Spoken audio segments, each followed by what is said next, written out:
जय हिंद साथियों, स्वागत है आपका अपने YouTube channel RASP defence academy पर।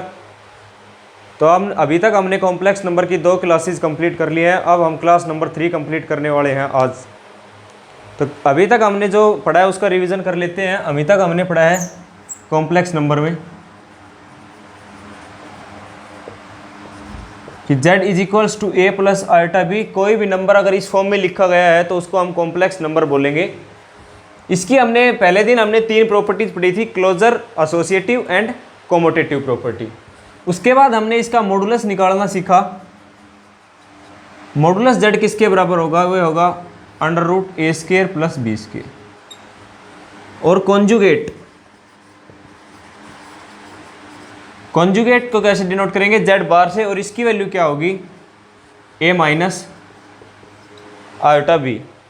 तो अभी तक हमने इतना पढ़ा था। इसके आगे हम कुछ और प्रॉपर्टीज हैं उनको कंप्लीट करेंगे। इसके बाद जो पहली प्रॉपर्टी आती है अपने पास, मॉडुलस की प्रॉपर्टी है मॉडुलस का स्क्वायर करना। जैसे कि उससे पहले आप इसको देखिए, z1 प्लस z2 का अगर आपको सिंपल स्क्वायर करने को कहा जाए तो आप कैसे करेंगे? आप करेंगे z1 का स्क्वायर प्लस z2 का स्क्वायर प्लस 2z1 z2। ये हो जाएगा इसका स्क्वायर, z1 का स्क्वायर प्लस z2 का स्क्वायर प्लस 2z1 z2।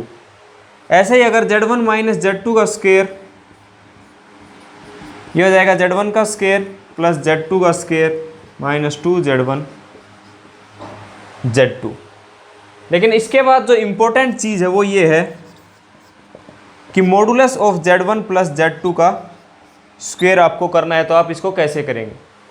इसको करेंगे आप ऐसे, तो z1 है तो z1 के मॉडुलस का स्क्वायर कर दीजिए। उसके बाद z2 है तो z2 के मॉडुलस का स्क्वायर। अब इसके बाद करेंगे 2 इंटू, आना चाहिए क्या? Mode z1 into z2। और मोड अगर z1 में आ रहा है तो इसका बन जाएगा 2 into real part of z1 into z2। ये इसका फॉर्मूला बनेगा 2 into z1 square plus z2 square plus 2 real z1 z2। और z1 माइनस z2 का होल स्क्वायर अगर आपको खोलने को कहा जाए तो इसको करेंगे z1 का स्क्वायर प्लस z2 का square minus 2 of imaginary z1 minus z2। ये डायरेक्ट आपको 2 इक्वेशन देके पूछ लेगा कि कौन सी ट्रू है और कौन सी फॉल्स है। इनमें कुछ नॉट इक्वल देके यहाँ पर माइनस, यहाँ पर प्लस करके, मतलब कुछ भी करके इन दोनों इक्वेशंस को घुमा करके क्वेश्चन आपके पास आ सकता है किसी भी एग्जाम के अंदर। उसके बाद आता है अपने पास क्या?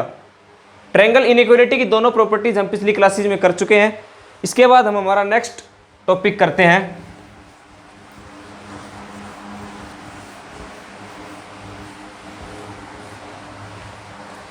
Polar representation of a complex number.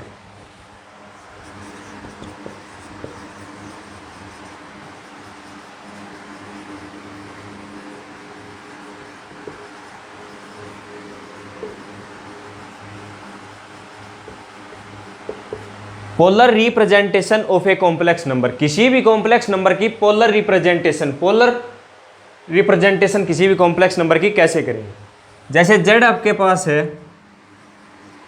a plus iota b, और इसको हम लिख सकते हैं x प्लस आल्टा y। किसी भी फॉर्म में आप इसको लिख सकते हैं। उसके बाद अगर इसको पोलर रिप्रेजेंटेशन में करना है तो जो a है इसको आप रख दीजिए क्या? r cos theta. क्योंकि पोलर का मतलब क्या होता है कि कोस और साइन में एंगल के साथ उसको लिखना, ये क्या होता है? Polar representation. a को r कोस थीटा पुट कर दीजिए और b को पुट कर दीजिए r साइन थीटा। फिर से देखिए एक बार, जो रियल पार्ट है उसको r कोस थीटा के बराबर पुट कर दीजिए और जो इमेजनरी पार्ट है उसको कर दीजिए r साइन थीटा के बराबर पुट। यहां से आपके पास क्या आ जाएगा? यहां से आपके पास देखने में पता मिल जाएगी a square plus b square. अगर दोनों का स्क्वायर करके हम जोड़ देते हैं तो इसके बराबर आएगा r square cos square theta plus r square sine square theta.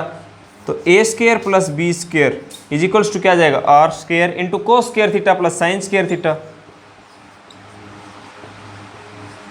इसकी वैल्यू क्या होगी, cos square theta plus sine square theta की वैल्यू ट्रिग्नोमेट्री में हमने सब ने पढ़ा है क्या होगी 1, तो आर स्क्वायर हो जाएगा वो a square plus b square, r क्या हो जाएगी under root a square plus b square. तो ये क्या हो गई आर, मतलब कि distance of the complex number from the origin, ये क्या होती है आर होती है, वही मॉडुलस होता है और वही क्या होगी आर की वैल्यू होगी। इसके बाद हमारे पास आता है थीटा का रिलेशन निकालना। थीटा जैसे यहाँ से निकालेंगे रिलेशन, मैं इस इक्वेशन को फर्स्ट को b बाई ए अगर कर रहा हूँ, b बाई ए, इस 2 को डिवाइड कर रहा हूँ 1 से, b by a is equals to क्या होगा, r से r कट जाएगा tan थीटा, तो थीटा क्या आ गया tan inverse b by tan inverse b by a. इसको बोलते हैं आर्ग्यूमेंट। इस थीटा जो आपके पास आया है इसको बोलते हैं क्या आर्ग्यूमेंट, और इसमें एक टर्म होती है प्रिंसिपल आर्ग्यूमेंट।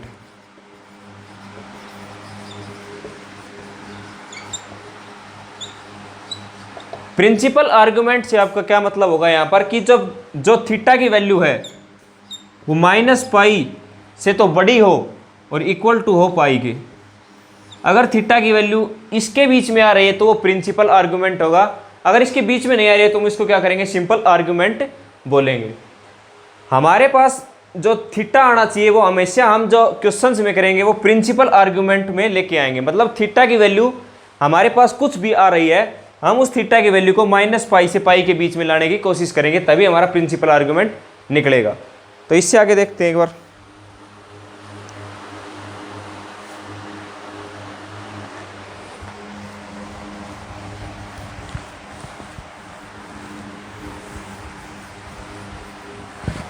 एक एग्जांपल देखते हैं इसके ऊपर, जैसे z is equals to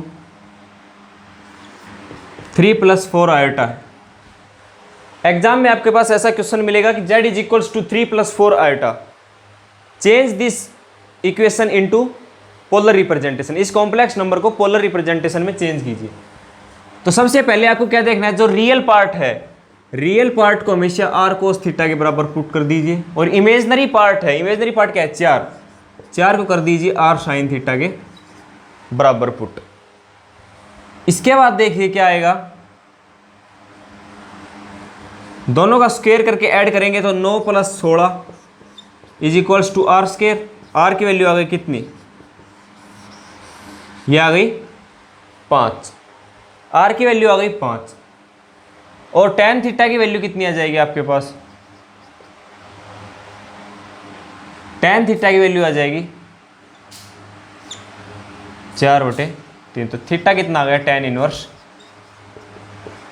4/3, tan inverse 4/3। इसका मतलब क्या है, थीटा अगर ये थीटा एंगल है तो tan थीटा किसके बराबर होता है, परपेंडिकुलर अपॉन बेस, तो ये 4 है ये 3 है, तो ये कितनी आ जाएगी 5, 16 और 9 25, ये 5 आ जाएगी पाइथागोरस थ्योरम से, तो ये आ गई क्या 5। अब हमें इस z को किस में लिखना है, इसको हमें लिखना है किस में, पोलर रिप्रेजेंटेशन में। तो पोलर रिप्रेजेंटेशन जो होता है वो होता है r into cos theta plus iota sine theta, z is equals to r into में cos theta plus iota sine theta, और z is equals to r की वैल्यू कितनी आ गई 5, कोस थीटा की जगह लिख देंगे tan inverse 4/3 plus iota sign tan inverse 4/3, इसको हम लिख देंगे। अब इसको आप यहीं पर छोड़ दीजिए, ये जो टॉपिक होगा ये हम करवाएंगे आपको इनवर्स ट्रिग्नोमेट्री में, उसमें हम इसको आगे सोल्व करना सिखाएंगे। अभी तक आप इतना ध्यान रख लीजिए कि इसको r थीटा की जगह क्या रख दिया हमने tan इनवर्स 4/3, और इस साइन थीटा की जगह लिख दिया साइन इंटू tan इनवर्स 4/3। हमारा जो नेक्स्ट टॉपिक होगा वो ट्रिग्नोमेट्रिक फंक्शंस होगा और इनवर्स ट्रिग्नोमेट्रिक फंक्शन होगा, उसमें हम इसको आपको सोल्व करना सिखाएंगे। तब तक के लिए इसको यहीं पर डाल दीजिए और एक नेक्स्ट क्वेश्चन देखिए।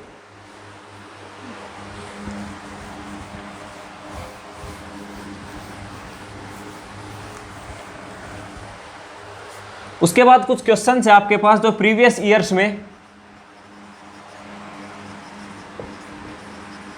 आए हुए हैं एनडीए में।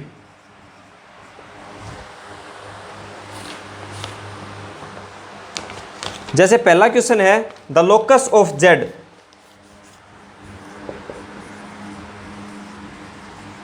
द लोकस ऑफ जेड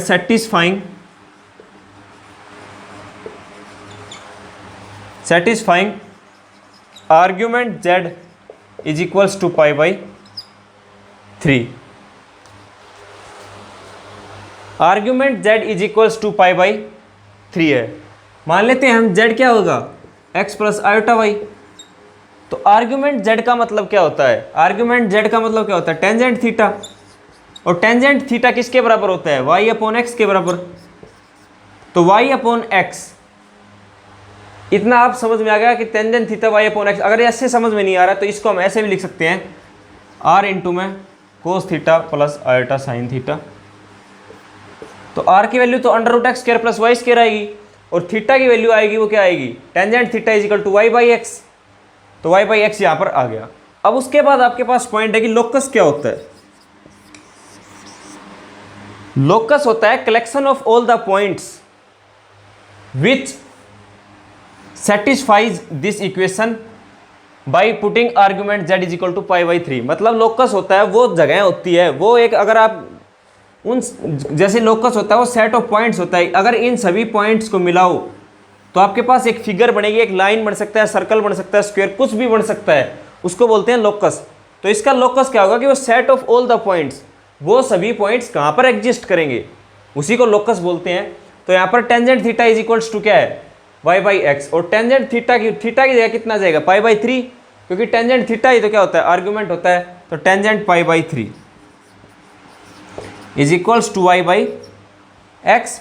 अब टेंजेंट पाई बाई 3 की वैल्यू कितनी होती है, टेंजेंट 60 की value under root 3 is equal to y by x. तो y इज इक्वल टू कितना आ गया under root 3x, y is equals to under root 3x। और ये जो इक्वेशन है ये होती है इक्वेशन ऑफ स्ट्रेट लाइंस। ये जो y इज इक्वल, जैसे y इज इक्वल टू क्या होता है mx प्लस सी, यहाँ पर c क्या है 0 है, कॉन्स्टेंट टर्म 0 है, और m कितना है रूट 3। तो y is equal to mx plus root 3 किसकी होती है इक्वेशन ऑफ स्ट्रेट लाइंस। तो इसका जो लोकस आ जाएगा वो क्या आ जाएगा all the straight lines. Straight lines वो सभी सीधी रेखाएं जो विच सेटिस्फाई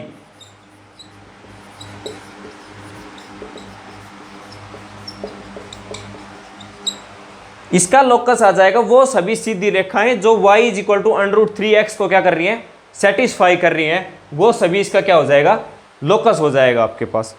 तो ये आपका इसका आंसर था y इज इक्वल टू क्या होगा all the straight lines which satisfy y is equal to under root 3x। उसके बाद नेक्स्ट क्वेश्चन की तरफ चलते हैं अपने।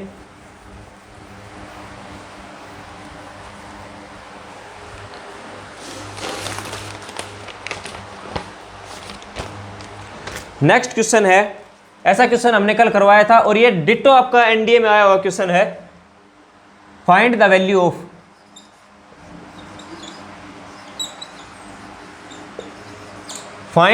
ऑफ वैल्यू निकालिए किसकी 1 plus iota square plus iota की पावर 4 प्लस आयोटा की पावर 6 अप टू आयोटा की पावर 100। यहां तक क्या निकालना है आपको वैल्यूज निकालनी है। आप क्या कीजिए, आप यहाँ से 1 प्लस इसमें से अगर आप आयोटा स्क्वायर कॉमन ले सकते हैं, आयोटा स्क्वायर कॉमन लेंगे या मत लीजिए आयोटा स्क्वायर को कॉमन, डायरेक्ट इसकी वैल्यू क्या कर दीजिए पुट कर दीजिए। 1 की जगह 1 लिख दीजिए। आयोटा स्क्वायर की वैल्यू हमने पढ़ी थी क्या होती है -1, तो -1 प्लस आयोटा की पावर 4 की वैल्यू क्या होगी 1 प्लस आयोटा की पावर 6 को क्या लिख सकते हैं आयोटा की power 4 into iota square. Iota की पावर 6 को लिख सकते हैं आयोटा की 4 into iota square plus as it is, और आयोटा की पावर 100 को क्या लिख सकते हैं आयोटा की पावर 4 इंटू पावर 25। मतलब सभी को किस में 4 की पावर में तोड़ लीजिए, क्योंकि 4 की पावर में तोड़ने में हमें पता है आयोटा की पावर 4 क्या होता है 1 होता है। तो आयोटा की पावर 4 में तोड़े 1 की पावर 25 कर देंगे तो एग्जैक्ट हमारे पास 1 आ जाएगा। उसके बाद अगर हम देखेंगे कि 1 यहाँ पर -1 है यहाँ पर +1 है, ये इससे कट जाएगा।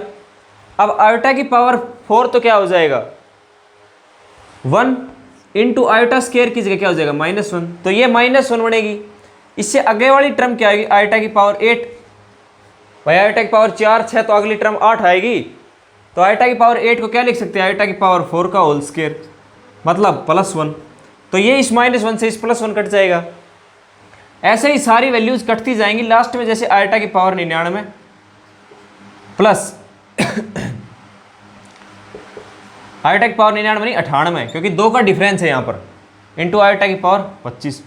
अब आयोटा की पावर 98 क्या 96 तक तो 4 से कंप्लीट भाग जाएगा, 24 दूनी 48, 48 दूनी 96, तो आयोटा की पावर 4 24 इंटू आयोटा स्क्वायर हो जाएगा, भाई 24 चौक 96 और 2 98 वैल्यू हो जाएगी, ये हो जाएगा 1। इसकी वैल्यू कितनी होगी आयोटा की पावर 4, ये तो 1 हो जाएगा, इस वैल्यू को तो आप 1 कर दीजिए, और आयोटा स्क्वायर की वैल्यू -1 + 1 = 0। ये यहाँ तक सारे कंप्लीट क्या हो जाएंगे 0, लेकिन हमारे पास 1 और प्लस लास्ट में सभी की वैल्यू क्या आ गई 0, तो इसका आंसर क्या हो जाएगा 1 + 0 = 1, इसकी वैल्यू आ जाएगी 1। तो बिल्कुल सिंपल क्वेश्चन था, आपको बस सिर्फ एक बात ध्यान रखनी है कि आयोटा की पावर 4 की वैल्यू 1 होती है और आयोटा स्क्वायर की वैल्यू क्या होगी -1 होगी। इसके बाद नेक्स्ट क्वेश्चन देखते हैं।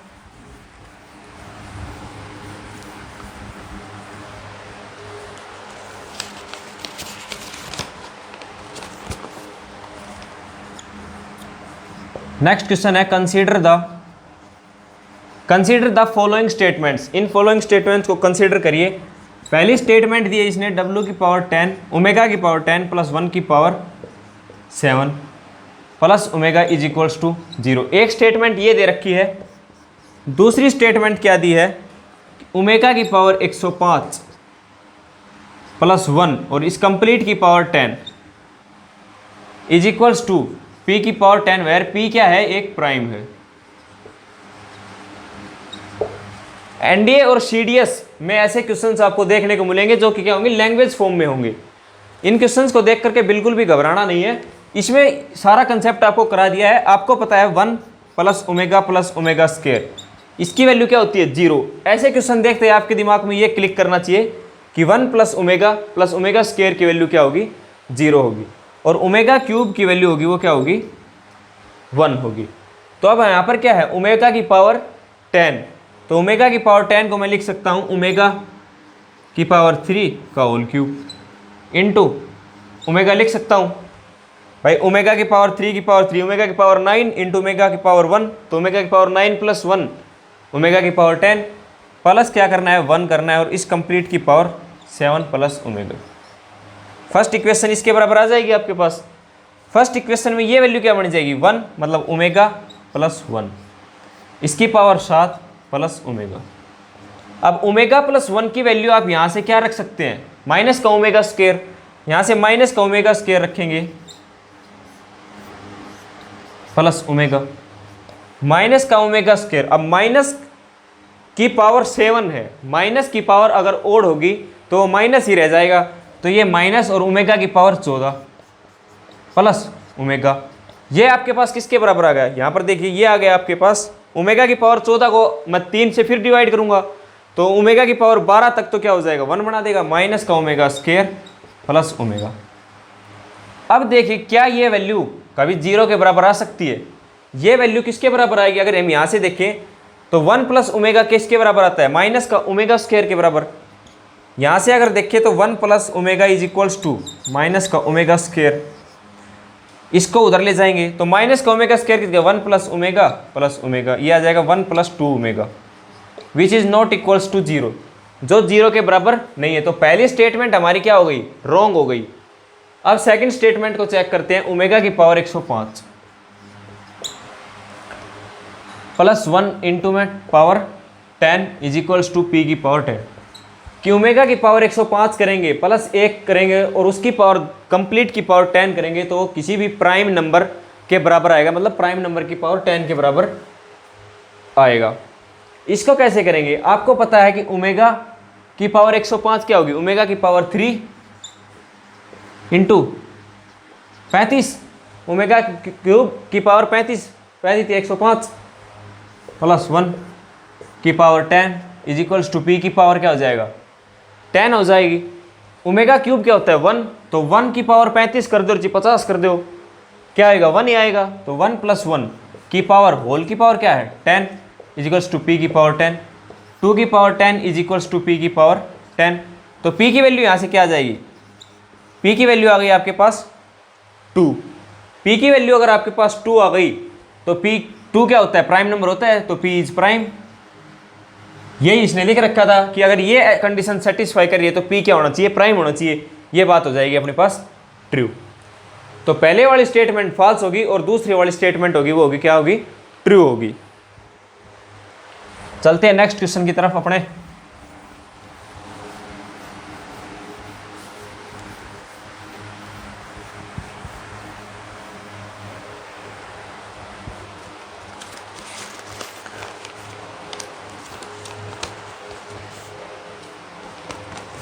नेक्स्ट क्वेश्चन है फाइंड आर्ग्यूमेंट ऑफ -1 -8। इसका क्या निकालना है, आर्ग्यूमेंट निकालना है। इसका आर्ग्यूमेंट कैसे निकालेंगे, z इज इक्वल्स टू क्या लिखता हूँ -1 -आइटा मैं लिख सकता हूँ। उसके बाद -1 को लिख दूंगा r cos थीटा और -1 को क्या लिख दूंगा r sin थीटा। आर स्क्वायर की वैल्यू क्या होती है आपको पता है, इसका स्क्वायर प्लस इसका स्क्वायर 2, आर की वैल्यू आ गई √2। लेकिन हमें आर अगर ये तो हमने निकाल दिया क्या हो गया मॉडुलस, लेकिन हमें क्या निकालना है, आर्ग्यूमेंट निकालना है। आर्ग्यूमेंट निकालने के लिए हमें पता है टेंजेंट थीटा क्या होता है y/x। टेंजेंट थीटा होगा वो क्या होगा y/x। तो टेंजेंट थीटा की वैल्यू क्या हो जाएगी -1/-1 ये आ जाएगा 1। अब जो चीज़ आपको ध्यान रखनी है, एनडीए और सीडीएस हमेशा ऐसे क्वेश्चन इसलिए पूछता है, इसका बहुत ईजी। अगर आप इसका डायरेक्ट क्या कर दोगे, tangent theta is equal to 1, theta को π/4 मार के आ जाओगे घर पे। लेकिन इसका π/4 आंसर नहीं आएगा। क्यों नहीं आएगा, क्योंकि अगर आप यहाँ पर देखोगे तो यहाँ पर रियल कोफिशिएंट क्या है नेगेटिव और इमेजनरी कोफिशिएंट भी क्या है नेगेटिव। तो ये आपके पास 4 क्वाड्रेंट होते हैं और 4 क्वाड्रेंट 2 एक्सिस में अगर आप देखोगे तो दोनों x भी नेगेटिव और y भी नेगेटिव किस क्वाड्रेंट में आ सकते हैं, वो आ सकते हैं केवल 3rd क्वाड्रेंट में नेगेटिव। लेकिन π/4 कहाँ पर आ रहा है, π/4 आ रहा है 1st क्वाड्रेंट के अंदर। तो इसका मतलब हमारा π/4 आंसर नहीं हो सकता, हमारा आंसर होगा क्या 3rd क्वाड्रेंट में जो आएगा। अब 3rd क्वाड्रेंट में आने के लिए हम क्या करेंगे, π/4 जो आपका थीटा आ रहा है उसमें क्या कर देंगे, ये यहाँ से कितना है पाई, ये 0 से पाई चल रहा है 0 पाई, वैल्यू क्या आ गई π/4। तो इस π/4 अगर आपका यहाँ पर आ रहा है इसको पाई बढ़ा दीजिए, ये आ जाएगा। तो पाई प्लस π/4 π/4 ये आ जाएगा आपके पास प्रिंसिपल आर्ग्यूमेंट के अंदर। प्रिंसिपल आर्ग्यूमेंट नहीं, ये सिर्फ आर्ग्यूमेंट आएगा, क्योंकि आपको क्या निकालना है, आपको देखना है कि माइनस माइनस दोनों नेगेटिव हैं तो दोनों किस में आ रहे हैं, 3rd क्वाड्रेंट में आ रहे हैं। और अगर दोनों 3rd क्वाड्रेंट में आ रहे हैं तो थीटा भी 3rd क्वाड्रेंट में आएगा। आप 1st क्वाड्रेंट में थीटा को नहीं पुट कर सकते। तो इसका आंसर आ जाएगा π/5 π/4। ये बिल्कुल बेसिक क्वेश्चन था, लेकिन ये क्वेश्चन आपके नंबर कटवा सकता है अगर आपने इस चीज़ पर ध्यान नहीं दिया तो। इसके बाद अपना नेक्स्ट क्वेश्चन देखते हैं इसी से रिलेटेड।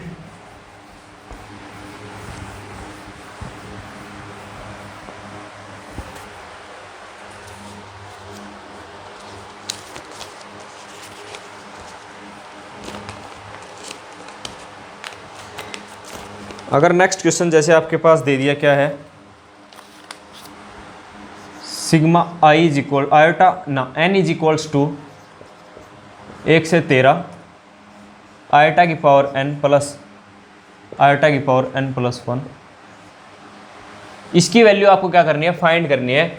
4 ऑप्शन आपको दे देगा और इसकी वैल्यू आपको फाइंड करके बता देनी है। बिल्कुल इजी क्वेश्चन है, पैनिक बिल्कुल नहीं होना है। आयोटा है और आयोटा की पावर n प्लस 1। आपको बस इतना पता होना चाहिए कि ये जो समेशन साइन लग रहा है इसकी वैल्यू, इसका मतलब क्या होता है। समेशन का मतलब होता है कि n इज इक्वल्स टू 1 से लेकर 13 तक आप वैल्यू पुट करते जाइए। जैसे मैं लिख दूँ summation iota n is equals to 1 से 13 तक जा रहा है आयोटा की पावर n। तो इसका जो डायरेक्ट मतलब पता होना चाहिए, आपको मतलब चाहिए कि सभी टर्म्स का n की जगह 1 लिख दिए, आयोटा की पावर 1, फिर कर दीजिए समेशन मतलब add, iota square plus iota cube up to iota की पावर 13। ये होता है समेशन का मतलब। समेशन मतलब जो n की रेंज दे रखी है, n की जो वैल्यूज दे रखी हैं, उन वैल्यूज को, सभी वैल्यूज को पुट करके उन सभी के बीच में एडिशन का साइन लगा दीजिए, तो ये आपका हो गया समेशन का मतलब। तो अब क्वेश्चन को देखते हैं कैसे होगा ये। क्वेश्चन होगा सिग्मा, दोनों को क्या लिख लीजिए, अलग अलग लिख लीजिए। भाई a प्लस बी कोमोटेटिव होता है, एडिशन होता है जो ऑपरेशन, वो कोमोटेटिव होता है। तो n 1 से 13 आयटा की power n plus summation n is equal to 1 से 13 आयटा की पावर n प्लस 1, इतना लिखना है ना आपको। उसके बाद क्या कर देना है, उसके बाद इसकी वैल्यू पुट कर देनी है, iota plus iota square plus iota cube up to iota की पावर 13 तक इसको ले जाइए। सेम ऐसे ही यहाँ पर आयटा n 1 रखोगे तो 1 पावर क्या हो जाएगी, इंक्रीज हो जाएगी। तो आयटा 2 से शुरू होकर के iota cube up to iota की पावर 14 हो जाएगा, आयटा की पावर 14 तक हो जाएगा। अब इसको वैल्यू पुट कीजिए, आयटा की जगह क्या लिख दीजिए, आयटा लिख दीजिए। आयटा स्क्वायर की जगह क्या लिख सकते हैं, -1। आयटा क्यूब की वैल्यू आपको पता है क्या होती है, माइनस आयटा। आयटा की पावर 4 की वैल्यू क्या होगी, 1। तो आपको देखने को मिल रहा है कि पहली 4 टर्म्स का जोड़ क्या बन रहा है, 0 बन रहा है। पहली 4 टर्म्स का जोड़ 0 बन रहा है, तो नेक्स्ट 4 टर्म का जोड़ भी 0 बनेगा। उसके बाद जो नेक्स्ट 4 टर्म आएंगी उनका भी जोड़ क्या बनेगा, 0 बनेगा। जैसे अगर आप यहाँ पर आयटा की पावर 4 तक लिख दिया, अब आयटा की पावर 5 आएगा, आयटा की पावर 6, आयटा की पावर 7 प्लस आयटा की पावर 8, यहाँ तक की बात कर रहे हैं हम। ये वैल्यूज आएंगी, ये 4 वैल्यूज तक तो 0 बन गया। आयटा की पावर 5 को क्या लिख सकता हूँ, आयटा की पावर 4 इंटू आयटा, और आयटा की पावर 4 इंटू आयटा अगर मैं लिखूंगा तो 4 वाला तो क्या बन जाएगा, 1, बचे कितना का सिर्फ आयटा, तो आयटा, इसकी जगह आयटा स्क्वायर बन जाएगा, इसकी जगह आयटा क्यूब, और इसकी जगह आयटा की पावर 4, ये फिर 0 बन जाएगा। तो मतलब अगर 1 यहाँ पर पावर 1 2 3 4, आयटा की पावर 1 2 3 4 कॉन्टीन्यूस है, कॉन्जुगेट है, साथ साथ चल रही हैं, तो सभी का जोड़ 4 का जोड़ क्या बन जाएगा, 0 बन जाएगा। तो आयटा की पावर 12 तक सभी का जोड़ क्या बन जाएगा, 0। आयटा की पावर 12 तक 0, तो बचेगा क्या, आयटा की पावर 13, और आयटा की पावर 13 को हम क्या लिख सकते हैं, आयटा की पावर 12 इंटू 1, आयटा की पावर 12 1, ये बन जाएगा आयटा। तो यहाँ तक का जो आपका बना है, यहाँ तक की जो वैल्यू आपने यहाँ पर कर दी है वो क्या बनी है, आयटा, आयटा बन गई। अब देखिए, अब यहाँ पर क्या कीजिए, eta square plus iota cube plus eta की पावर 14 तक सिस्टम चल रहा है। यहाँ पर क्या कीजिए, 1 इसमें ऐड कर दीजिए और 1 घटा दीजिए। इस 1 को उठा करके यहाँ पर ले आइए, और ये 1 वाला यहाँ, कोई फर्क नहीं पड़ेगा इक्वेशन के ऊपर। क्या बन गया, 1 plus iota square plus iota cube, या 1 नहीं आप आयटा कर दीजिए, क्योंकि इससे क्या होगा कि जो आपकी जो सेम बन रही है eta, eta square, eta cube, eta की पावर 4, तो आयटा की पावर 4 तक क्या बन जाएगा, 0। आयटा की पावर 12 तक क्या बन गया, 0। बच गया क्या, आयटा की पावर 13, आयटा की पावर 14, और एक जो आयटा यहाँ पर जोड़ा था उसकी जगह माइनस आयटा, ये माइनस आयटा से प्लस आयटा कट गया। आयटा की पावर 13 क्या होगा, आयटा, आयटा की पावर 12 इंटू आयटा, तो आयटा की पावर 12 तो 1 होगी, आयटा प्लस आयटा स्क्वायर, ये हो जाएगा आयटा माइनस 1। तो इसका आंसर आ जाएगा क्या, आयटा माइनस 1। ऐसे ये सवाल आपके पास हो जाएगा। कुछ नहीं करना, आपको सिर्फ देखना है कि क्या यहाँ पर ये जो वैल्यूज हैं ये एक साथ आ रही हैं, 1 2 3 4, अगर आयटा, आयटा की पावर 2, आयटा की पावर 3, आयटा की पावर 4 अगर साथ आ रही हैं तो उसका डायरेक्ट सम क्या कर दीजिए, 0 कर दीजिए। तो 12 तक तो क्या हो गया, 0 हो गया, बचा 13। सेम यहाँ पर, अब हमें यहाँ पर पता था आयटा स्क्वायर से शुरू हो रहा है, तो हमने आयटा इसमें जोड़ दिया और आयटा घटा दिया, कोई फर्क नहीं पड़ेगा हमारे पास। तो आयटा की पावर 12 तक फिर 0, तो 13 और 14 और माइनस ये आ जाएगा आयटा माइनस 1।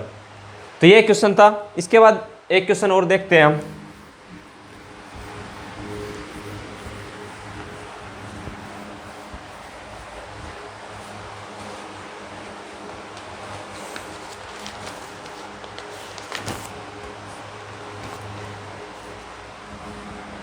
एक इजी क्वेश्चन देख लेते हैं अब। Argument 1 plus eta into 2 plus eta upon 3 minus iota. इसका निकालना है क्या, आर्ग्यूमेंट निकालना है अब इसका आर्ग्यूमेंट निकालने के लिए हमने सेकंड लेक्चर में ये बताया था कि नीचे कभी भी अगर आपको ऐसी नीचे कॉम्प्लेक्स नंबर डिवाइड में दिख रहा है तो उस कॉम्प्लेक्स नंबर को ऊपर ले जाइए, क्या करके, रैशनलाइज करके। तो मैं पहले इसको जेड मान लेता हूँ, इसको क्या 1 plus iota into 2 plus iota upon 3 minus iota. इसको क्या कर लेते हैं, जेड मान लेते हैं। उसके बाद इसका रेशनलाइज करेंगे, उससे पहले ऊपर वाले को तो मल्टीप्लाई कर दे, वो तो अपने पास डायरेक्ट दिख रहा है। 1 into 2 plus iota plus 2 iota plus 3 iota और माइनस प्लस क्या बन जाएगा, आयोटा स्क्वायर। ये डायरेक्ट मल्टीप्लिकेशन अगर आप एनडीए का पेपर दे रहे हैं तो टिप्स पे होनी चाहिए आपको, गुणा भाग तो बिल्कुल सीधा करना आना चाहिए। बटे में क्या आ जाएगा 3 माइनस आयोटा, ये बन जाएगा 2 minus 1 plus 3 iota upon 3 minus iota. ये आपके जेड की सिंपल फॉर्म। अब इसको क्या कीजिए, डायरेक्ट यहीं क्या कर दीजिए, रेशनलाइज कर दीजिए। इससे क्या होगा, नीचे वाली जो आयोटा है वो कैंसिल आउट हो जाएगा, उसकी जगह आयोटा स्क्वायर बन जाएगा। और आयोटा स्क्वायर की वैल्यू आपको पता है -1 होती है, तो इसकी वैल्यू हो जाएगा ये 1 into 3 plus iota plus 9 iota 10 iota plus 3 iota square, तो 3 आयोटा स्क्वायर की जगह मैं माइनस रख दूंगा। बटे में 3 minus iota into 3 plus iota क्या बनेगा, 3 माइनस आयोटा स्क्वायर, ये बनेगा 3 से 3 कट गया 10 आयोटा अपॉन 4 5/2 आयोटा। आपके पास क्या आ गया, z आ गया। z is equals to 5/2 iota आ गया। अब आपको क्या निकालना है, आपको निकालना है आर्ग्यूमेंट। तो z को अगर आपके पास सिर्फ इमेजनरी पार्ट है, यहां पर इमेजनरी पार्ट है, इसका मतलब क्या है, रियल पार्ट 0 है, तो z को मैं 0 प्लस 5/2 आयोटा लिख सकता हूं। यहां तक कोई दिक्कत नहीं होनी चाहिए आपको। z is equals to 0 plus 5/2 iota. अब हमें पता है टेंजेंट थीटा किसके बराबर होता है, y बाई एक्स। y की वैल्यू क्या है, y बाई एक्स या b बाई ए, कोई एक ही बात हो तो 5/2 डिवाइड बाई 0। टेंजेंट थीटा का कितना बन गया, समथिंग बाई 0 नॉट डिफाइंड। भाई किसी भी नंबर को आप 0 से भाग थोड़ी कर सकते हो, नॉट डिफाइंड आ जाएगा। और टेंजेंट थीटा नॉट डिफाइंड किस पर होता है, तो इसका मतलब थीटा क्या हो गया, 5/2। और ये जो आपको पता है कौन से क्वाड्रेंट में लाई कर रहा है, फर्स्ट क्वाड्रेंट में लाई कर रहा है, क्योंकि 0 0 दोनों पॉजिटिव है और दोनों पॉजिटिव किस में होते हैं, फर्स्ट क्वाड्रेंट में ही होते हैं। तो फर्स्ट क्वाड्रेंट में थीटा क्या हो गया, 5/2 हो गया। तो ये कुछ क्वेश्चंस थे जो आपके एनडीए में आए हुए हैं, एनडीए और सीडीएस के कुछ क्वेश्चंस थे, बिल्कुल बेसिक क्वेश्चन थे। ऐसे ही क्वेश्चन आपको एग्जाम में देखने को मिलेंगे। आपको सिर्फ क्या करना है, आपको जो ये मल्टीप्लिकेशन हो रही है इसकी प्रैक्टिस करनी है। वो अगर आपकी जल्दी हो गई तो आप क्वेश्चंस को फटाफट कर देंगे। तो आज के लिए था इतना ही। Thank you, have a nice day.